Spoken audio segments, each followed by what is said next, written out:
मेष राशि वाले बंधुओं, स्वागत है आप सभी का हृदय से अभिनंदन, आभार। मेष मंथन भिंड यूट्यूब चैनल में। तो मेष राशि वालों, जरा ध्यान से सुनिए। अगले 3 से 5 दिन आपके जीवन में भारी रहने वाले हैं। कहने का मतलब यह है कि जाने अनजाने में आपके हाथों से ये 2 प्रकार की बड़ी गलतियां होने जा रही हैं। इसी के साथ साथ कुछ ऐसे अनिष्ट घटनाओं के योग भी बन रहे हैं जो आपको जीवन भर दुख दे सकते हैं। जी हाँ, याद रखना बंधुओं कि इंसान जब भी गलत फैसला लेता है या जीवन में कुमार्ग पर जाता है, तो वह उसके आसपास बनने वाला ऊर्जा का वातावरण होता है जो उसे प्रेरित करता है। मतलब कि ग्रह और स्थितियां हैं। इसीलिए तो कहा गया है कि विनाश काले विपरीत बुद्धि। जब विनाश काल छाता है तो बुद्धि विपरीत हो जाती है, अन्यथा बुद्धि विपरीत क्यों होगी? आप खुद सोचिए कि क्या कोई व्यक्ति इस संसार में ऐसा है जो ये सोचकर व्यवसाय शुरू करे कि हम तो लाखों करोड़ों के कर्जे में आ जाएंगे, बहुत सारा घाटा उठाएंगे, दुख उठाएंगे और फिर लोगों की 50 तरीके की बातें सुनकर अपने जीवन को नर्क बना लेंगे, अपने परिवार को भी डुबा देंगे? नहीं, ऐसा कोई नहीं सोचता। सब बहुत अच्छा सोचकर ही काम करते हैं। हर व्यक्ति कामयाब होने के लिए ही प्रयासरत है, लेकिन कामयाबी मिलती है बहुत कम ही लोगों को। जिन लोगों को कामयाबी मिलती है जाने में या अनजाने में, वे लोग कुछ फैसले ऐसे लेते हैं जो उनके शुभ ग्रह दशाओं के अनुरूप होते हैं। जैसे कि हमने कहा कि विनाश काले विपरीत बुद्धि, ठीक इसके विपरीत भी कहावत कही जा सकती है कि जब जीवन में उद्धार होना होता है तो अनुकूल बुद्धि हो जाती है।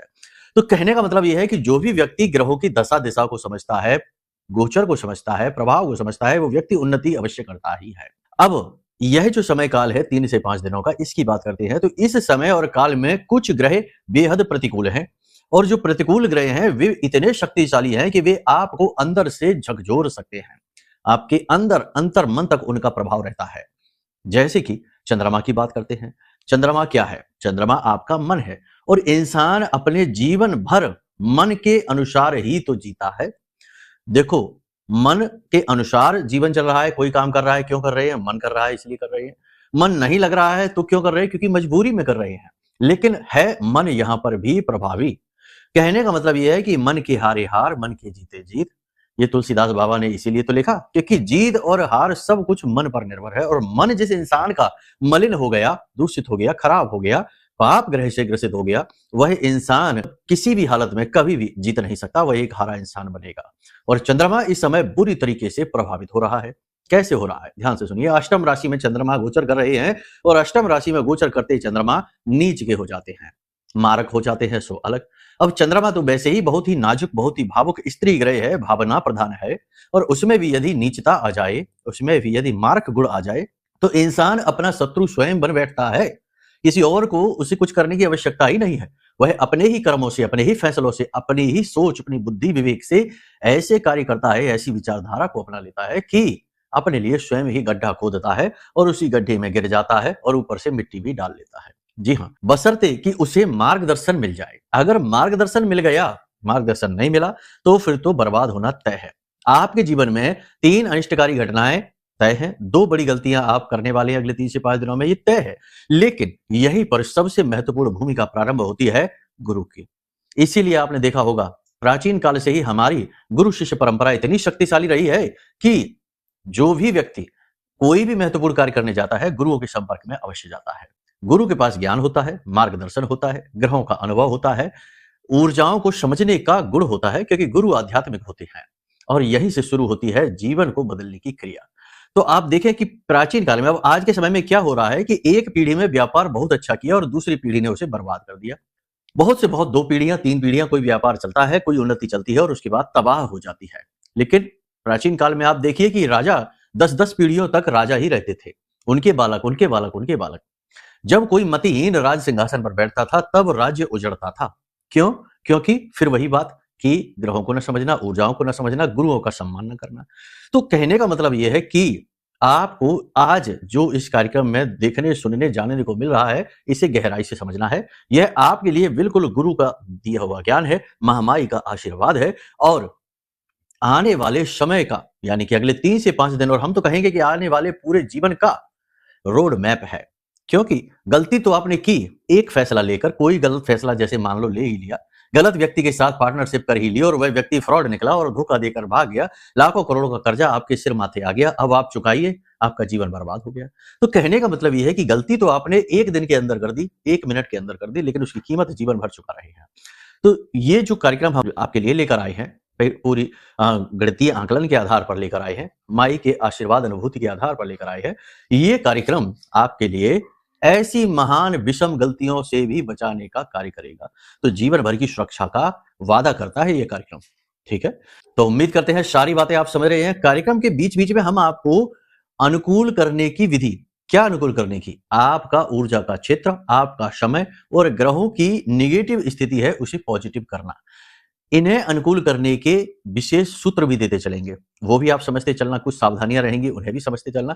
कार्यक्रम के अंत में आपको बताएंगे एक बहुत ही शक्तिशाली उपाय जो इस समय और काल पर करना अत्यंत अनिवार्य है, ठीक है? कार्यक्रम बेहद महत्वपूर्ण है, इसे अवश्य देखना, अनदेखी नहीं करना। उम्मीद करते हैं सारी बात आप समझ रहे हैं। अब महामाई को याद करते हैं। जैसी हमारी परंपरा रिवाज है, माई को याद करते हुए कमेंट बॉक्स में पूरे प्रेम के साथ पहले तो माई के दर्शन करिए, उसके बाद पूरे प्रेम के साथ, भाव के साथ लिख डालिए, जय मां भद्रकाली कृपा करो। महामाई निश्चित तौर पर आपके ऊपर कृपा कर चुकी हैं। प्रमाण है आपके जीवन में हो रही जो बहुत बड़ी विषम नकारात्मक घटनाएं थी उनकी तीव्रता कमजोर हो रही है, आपका मनोबल बढ़ रहा है, आपके जीवन में पॉजिटिविटी का संचार धीमा ही सही, अल्प ही सही, लेकिन होना शुरू हो गया है और आप हमारे इस कार्यक्रम को देख रहे हैं। ये सारे प्रमाण हैं। पूरे प्रेम और भाव के साथ ये भी लिखिए कि मैं भी महामाई के परिवार का हिस्सा हूं।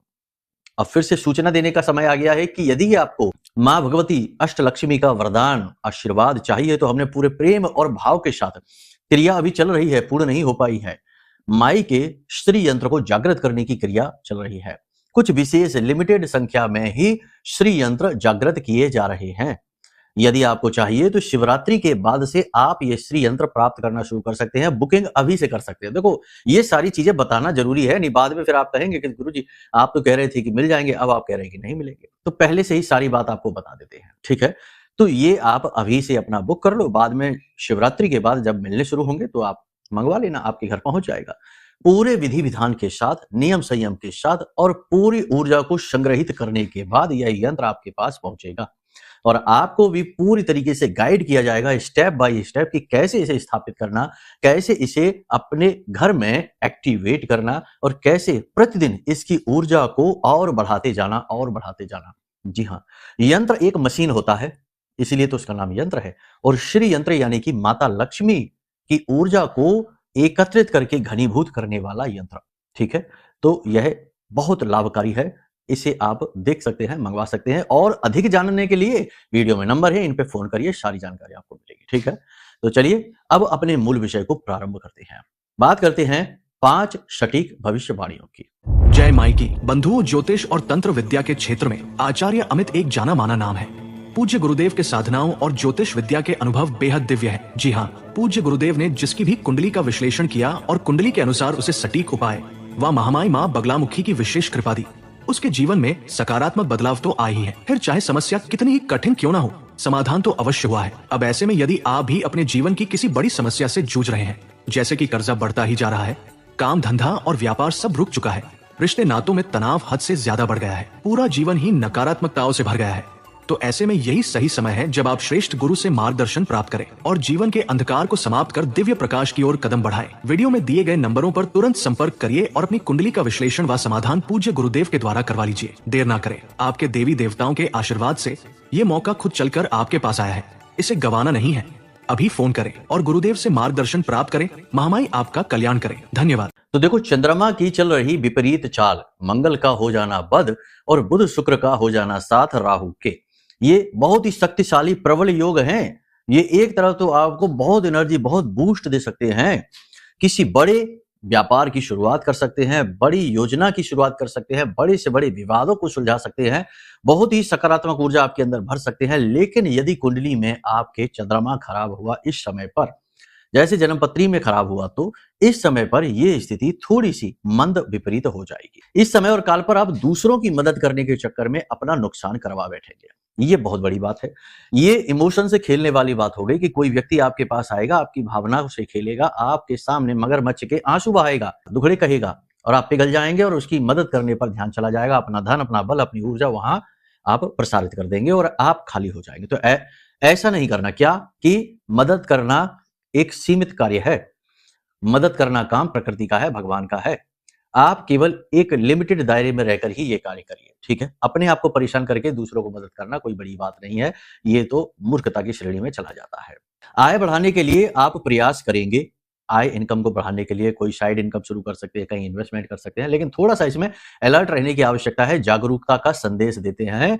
कहीं ऐसा ना हो कि लापरवाही में किया गया इन्वेस्टमेंट या किसी की बातों में आकर किया गया इन्वेस्टमेंट या किसी व्यक्ति की बातों से प्रभावित होकर पार्टनरशिप वगैरह को एक्सेप्ट कर लेना आपके लिए निराशाजनक रहेगा।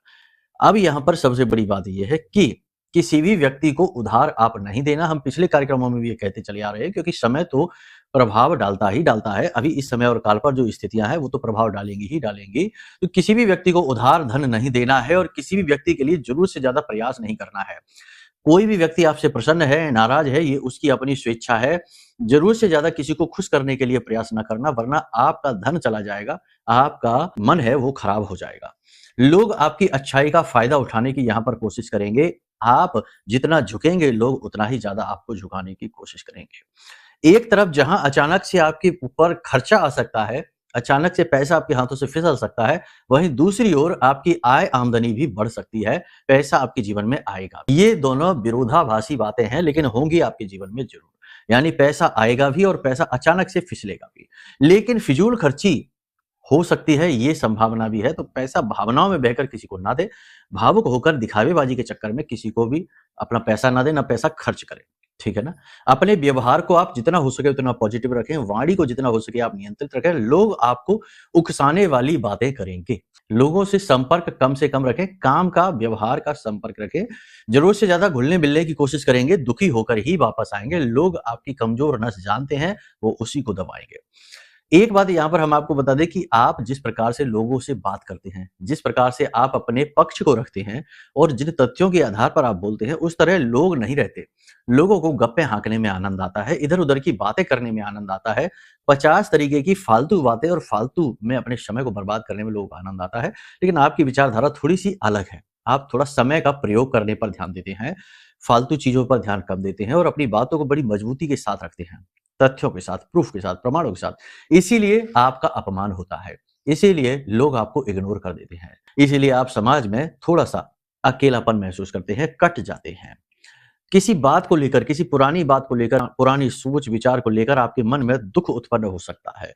कोई पुरानी गलती है, कोई पुरानी ऐसी बात है, कोई पुरानी ऐसी चीज़ है जिसे आप सोचेंगे, अकेले में बैठेंगे और थोड़े से दुखी होंगे, आपकी आँखों से आँसू भी आ सकते हैं।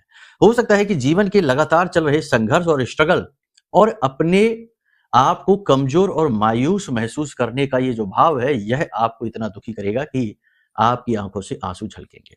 कहने का मतलब ये है कि इमोशनल टर्ब्यूलेंस या कह सकते हैं कि भावनाओं का तूफान आपके मन में उठेगा।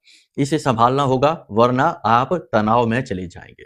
ठीक है? आप अपनी मेहनत, अपने कर्म और अपने कार्य को बहुत ही गंभीरता से लेंगे और अपने कार्यस्थल पर अपना एक विशेष स्थान बनाएँगे। शत्रु इस समय पर बहुत प्रबल रहेंगे, तो अपनों को और परायों को पहचानना बेहद आवश्यक रहेगा। ये आपके लिए कठिन कार्य है, क्योंकि आप लोगों के हंसते मुस्कुराते चेहरे देखते हैं, उसके पीछे ये नहीं देखते कि सच्चाई क्या है। और आप ये भी नहीं समझते, हालांकि जानते सब कुछ है, लेकिन जब जरूरत पड़ती है उस समय आप ये नहीं समझते कि ये दुनिया जो है, यहाँ पर लोग कई कई नकाब लगाकर घूम रहे हैं। तो आप उन नकाबों को नहीं पहचान पाते। आप हमेशा बातों में आ जाते हैं, वास्तविकता में चले जाते हैं, जो सच में उनकी जो काली रियलिटी है उसे नहीं देख पाते। तो यहाँ पर आप फंसेंगे। ठीक है? अपने खर्चों को थोड़ा-सा कटौती करिए, फिजूल खर्ची ना करिए, पैसों को सँभाल कर रखिए, दबा कर रखिए। आप आत्म-मंथन की स्थिति में जाएँगे, अपने भले-बुरे कर्मों पर ध्यान देंगे, अपने आप को सुधारेंगे, जो अपनी कमियाँ हैं, कमज़ोरियाँ हैं, वो आप जानते हैं, उन्हें आप दूर करने की कोशिश करेंगे और ये एक अच्छा कर्म है। धर्म के प्रति आपका रुझान बढ़ेगा, हालाँकि मन में एक ये भी भाव रहेगा कि आपने इतना पूजा-पाठ किया, इतना सब कुछ किया, फिर भी भगवान ने आपको कभी सुखी नहीं होने दिया। इतना दुःख, इतना तकलीफ जीवन में क्यों दिया? आखिर आपकी क्या गलती? तो कहने का मतलब ये है कि धर्म के प्रति भी आपके मन में निराशा का भाव। अब यहाँ पर घूम फिर कर देखो, बात वहीं आ रही है। कहाँ? कि मन में निराशा है, मन में नकारात्मकता है और मन में नेगेटिविटी का भाव है। किसी न किसी कारण से, किसी न किसी बात से आप दुखी होंगे, किसी न किसी बात से आप परेशान होंगे। मानसिक तौर पर, भावनात्मक तौर पर आप कमज़ोर महसूस करेंगे। ये बात है, और ये इसीलिए है क्योंकि चंद्रमा खुद कमज़ोर है, यानी कि आपका मन खुद ही कमज़ोर है। अब सबसे बड़ी बात कि कुछ आपकी चिंता के विषय भी हैं, जैसे कि कर्जा। जो कर्जा आपके सिर पर बैठा है वह आपको परेशान कर रहा है, पैसों का अरेंजमेंट हो नहीं पा रहा है, मेहनत प्रयास असफल से होते दिखाई दे रहे हैं, उनके परिणाम भी जितने मिल रहे हैं वो उतने नहीं हैं जितने में आप इन चीज़ों से यानी कर्ज आदि से मुक्ति प्राप्त कर सकें। ये टेंशन वाला विषय रहेगा। अब यहाँ पर कुछ चीज़ें हैं जिन पर आपको ध्यान देना है। चिंता की बात करें तो इसी विषय को थोड़ा-सा आगे बढ़ा लेते हैं। किसी अपने ही व्यक्ति के किसी व्यवहार से, धोखे से या उसके द्वारा छुपाई गई कुछ बातों की वजह से आप परेशान हो जाएँगे और आपको भले-बुरे या अपने और पराये पर शक होने लगेगा। यानी आपको लगने लगेगा कि शायद आपके जीवन में जो भी आपने लोगों के साथ में संपर्क बनाए हैं, व्यवहार किए हैं, वो सब गलत ही हैं, क्योंकि धोखा मिलेगा। ये विशेष बात है। कार्यों की गति यहाँ पर धीमी रहेगी, अचानक से कुछ भी नहीं होगा लेकिन काम अवश्य बनेंगे। विवाद सुलझते दिखाई दे रहे हैं, सरकार की तरफ से राहतें मिलती दिखाई दे रही हैं, बेरोजगारों को नौकरी अवश्य यहाँ पर मिल जाएगी और सबसे बड़ी बात कि जिनका विवाह नहीं हुआ है, उनके विवाह होने के योग प्रबल हैं, तो विवाह भी हो सकते हैं, चर्चाएँ तो चल ही सकती हैं। गुप्त प्रेम संबंध खुल जाएँगे और प्रेम संबंधों में थोड़ी-सी मिठास बढ़ेगी। बस एक बात है कि यहाँ पर आपको अपनी समझदारी का परिचय देना होगा। दाम्पत्य जीवन में जीवन साथी के साथ संबंध तो मधुर रहेंगे लेकिन जीवन की भागदौड़ की वजह से आप एक दूसरे पर ध्यान नहीं दे पाएंगे, इसलिए थोड़ा सा खेद रहेगा। 3 से 5 दिनों के बाद आप कहीं घूमने जा सकते हैं, परिवार के साथ अच्छा समय बिता सकते हैं। किसी प्रकार की तीर्थ यात्रा पर भी आप जा सकते हैं। जो सोशल मीडिया से, ऑनलाइन से और इलेक्ट्रॉनिक मीडिया से और डिजिटल वर्ल्ड से जुड़े हुए लोग हैं, उन लोगों के कार्य में उन्नति होगी, ये बात निश्चित है।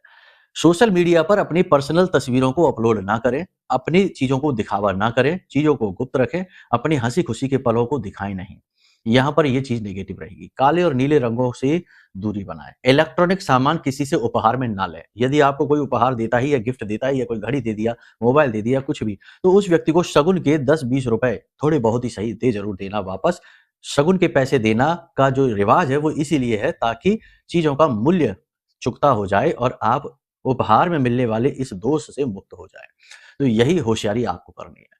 किसी व्यक्ति के घर जाकर भोजन करने से बचें। किसी के द्वारा दी जाने वाली चीज़ों को खाने से बचें और किसी व्यक्ति के द्वारा एकांत में ले जाकर और बात करना, जैसे कहते हैं ना कि चलो वहाँ दूर चलते हैं कहीं एकांत एरिया में और वहाँ पार्टी करेंगे, खाएँगे, पिएँगे, मौज करेंगे, इस तरीके की गतिविधियों से बचना है। साथ ही सबसे महत्वपूर्ण बात कि रात्रि के समय यानी कि सूर्यास्त होने के बाद जो एकांत एरिया में चौराहे होते हैं, वहाँ से बचकर निकलें। किसी का उतारा होता है, कोई नेगेटिविटी, इस समय और काल में, इस ग्रह स्थिति में अक्सर लोग उतारा करते हैं। तो ऐसे में आप जब निकलेंगे और यदि आपसे स्पर्श हो गया या आपने उसे लांघ दिया, तो आपके भी ग्रह कमज़ोर हैं, वह आपके ऊपर हावी हो जाएगा। जो लोग विदेश से व्यापार करते हैं, उनका व्यवसाय अच्छा चलेगा, कोई समस्या नहीं है। विदेश में जो नौकरी कर रहे हैं, उनके लिए समय कठिन अवश्य रहेगा, लेकिन थोड़ी बहुत आस उम्मीद बन रही है, पॉजिटिविटी आ रही है। यहाँ पर सबसे महत्वपूर्ण बात ये है कि एक अनजानी मदद, एक अनजानी सहायता आपको अवश्य प्राप्त होगी। गुरु आपका सपोर्ट अवश्य करेंगे।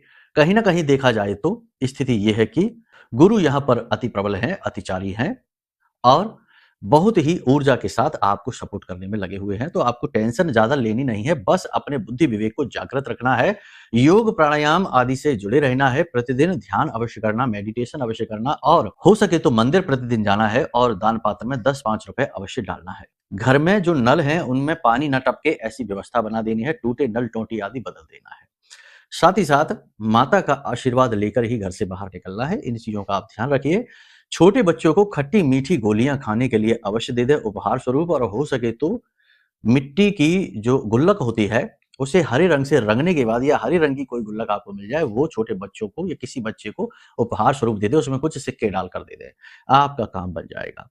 सबसे बड़ी बात यह है कि रात्रि के समय चंद्रमा के दर्शन अवश्य करें और चंद्र त्राटक करें, यानी चंद्रमा की ओर तब तक देखें जब तक कि आपकी आँखों से आँसू ना आ जाए। एक बार ही ऐसा करना है, एक बार में। यानी कि रात्रि को बैठे और एक बार देखा, आँखों से आँसू आ गए, आँख बंद कर लिए, बस। ये क्रिया आप अवश्य करिए, इससे आपका चंद्रमा अति प्रबल हो जाएगा।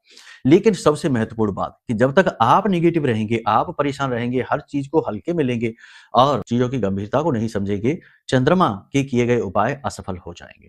ठीक है? अब सबसे बड़ी बात, सबसे बड़ा उपाय। इस समय और काल पर आपको चंद्रमा को प्रबल बनाना है। सीधे चंद्रमा के उपाय करने से काम नहीं चलेगा। ज्योतिष का ये नियम है कि जब भी कोई ग्रह अपनी उच्च राशि, नीच राशि या फिर वक्री हो जाए या फिर मारक हो जाए, तो उस स्थिति में उस ग्रह का सीधा उपाय करने से काम बनता नहीं है। तो फिर गुरु की सहायता ली जाती है। तो सबसे बड़ी बात यहाँ पर यह है कि गुरु को यानी गाय जो है वह गुरु का ही प्रतीक मानी जाती है। सभी नवग्रह गाय के अंदर समाहित होती है, सभी देवी देवताओं का वास होता है, लेकिन गुरु का विशेष प्रभाव रहता है। तो गाय को आपको रोटी खिलानी है, कैसे खिलानी है ध्यान से समझिए। गाय को आपको रोटी खिलानी है और उस पर आपको घी चुबड़ लेना है और हल्दी से उस पर टीका लगा देना है और थोड़े से चावल उसके ऊपर अवश्य रखने हैं। अगर हो सके तो चावल की खीर बना लीजिए और थोड़ी सी खीर उस रोटी पर रख दीजिए और उस खीर वाली रोटी को गाय को आप खिला दीजिए, आपका काम बन गया। चंद्रमा भी प्रबल हो गया, गुरु भी प्रबल हो गए और गाय का जो कुबड़ होता है उसके ऊपर आप हाथ फेरिए, इससे आपका गुरु प्रबल होगा। सीधी सी बात है, गुरु की सहायता से सभी ग्रहों को अनुकूल किया जा सकता है। गुरुजनों का आशीर्वाद अवश्य लें। यदि आपने किसी से दीक्षा ले रखी है तो उनके पास जाइए, अगले 3 से 5 दिनों में उनके पैर छूइए, उन्हें कुछ उपहार दीजिए, उन्हें खुश करने की कोशिश करिए, उनकी सेवा करिए और थोड़ी 2 ज्ञान की बातें, 4 ज्ञान की बातें उनसे लेकर अपने आप को तृप्त करिए। इन क्रियाओं से आप इस समय और काल पर, भारी समय और काल पर बड़ी मुसीबतों से बच जाएंगे, वरना आपका अनिष्ट होना निश्चित है। तंत्र मंत्र की बात की जाए तो उसका भी संकट, उसका भी खतरा आपके ऊपर इस समय पर है, तो जागरूकता अत्यंत अनिवार्य है। ठीक है, सारी बातें जो भी हमने आपको यहाँ पर बताई हैं, ये सारी की सारी बातें इस समय के गोचर पर आधारित हैं। हो सकता है कि आपके जीवन में पहले बहुत अच्छी स्थिति थी, अब एकदम से बिगड़ गई, या लंबे समय से आप परेशानी से जूझ रहे हैं। परेशानी किसी भी प्रकार की हो सकती है, तो वह स्थिति बन रही है आपकी कुंडली के पाप ग्रह योग की वजह से, और उस पाप ग्रह योग में आपको जीवन भर का दुख मिलने का और उससे बाहर न निकलने का पक्का इरादा कर लिया है। तो आपको क्या करना है, कुंडली दिखानी है। कुंडली में जो पाप ग्रह योग है उसे बताएंगे हम। साथ ही साथ कुछ ऐसे शुभ ग्रह योग होते हैं जो डीएक्टिवेट रहते हैं, क्योंकि जब तक दोष जागृत है तब तक उस कुंडली की शक्ति नहीं बढ़ती है, कमजोर रहती है। तो जो शुभ ग्रह योग हैं वो कभी भी जागृत नहीं होते, सुप्त रहते हैं। तो पाप ग्रह योग को मिटाकर शुभ ग्रह योग को एक्टिवेट कर दिया तो 10 से 12 दिन में चमत्कार होना निश्चित है। साथ ही अपने आप को हमेशा सुरक्षित रखना कि कोई भी आपदा एकदम से जीवन में ना आ जाए, एकदम से कोई बुरी खबर, एकदम से कोई घाटा ना आ जाए, एकदम से कोई दुर्घटना ना आ जाए। ऐसी स्थिति में अपने आप को सुरक्षित रखने के लिए ब्रह्मास्त्र विद्या मां बगलामुखी का यह महारक्षा कवच जो हमने आपके लिए बनाया है, इस महारक्षा कवच को आपको अपने घर मंगवा लेना है। बहुत ही कम संख्या में अब ये कवच बने हैं, जितने भी जागृत किए थे लगभग सब समाप्त हो गए हैं। तो अब इन कवचों को समाप्त होने से पहले आप मंगवा लो। ये कवच आपके जीवन भर की सुरक्षा का वादा करता है। विशेष बाल का कवच आपके पास बनेगा जिसे कि स्वयं ब्रह्मा विष्णु महेश भी भेद नहीं सकते हैं, क्योंकि ये आदि शक्ति अष्ट महाविद्या मां बगलामुखी का बना हुआ कवच है। ठीक है, तो आप इसे मंगवा सकते हैं और अपना जीवन का कल्याण कर सकते हैं। तो चलिए अपनी वाणी को हम यही विराम देते हैं। अब यदि मन में कोई प्रश्न उठे कि कुंडली का आकलन कराना है, महारक्षा कवच मंगवाना है, श्री यंत्र के बारे में और अधिक जानना है, या किसी भी अन्य प्रकार की समस्या परेशानी का समाधान चाहते हैं, तो वीडियो में नंबर है, हमने नंबर जारी कर रखे हैं, ये धाम के नंबर हैं। इन नंबरों पर फोन करिए, आपका श्रेष्ठतम मार्गदर्शन किया जाएगा। ठीक है, तो चलिए प्रेम से बोलिए जय माई की, जय मां बगलामुखी। हमारे प्रिय और परम पूज्य आचार्य जी ने अपनी साधनाओं के अनुभवों पर आधारित शक्तिशाली उपाय और क्रियाओं के माध्यम से हजारों लोगों के जीवन को पूरी तरह से बदला है। आचार्य जी के द्वारा बताया गया हर एक उपाय इतना सटीक और कारगर होता है कि जो भी इसे पूरे भाव के साथ कर लेता है उसे साक्षात महामाई की कृपा और आशीर्वाद प्राप्त हो जाती है। इसलिए निसंकोच इन उपायों को पूरे भाव के साथ करिए, आपका कल्याण होगा। जय माई की।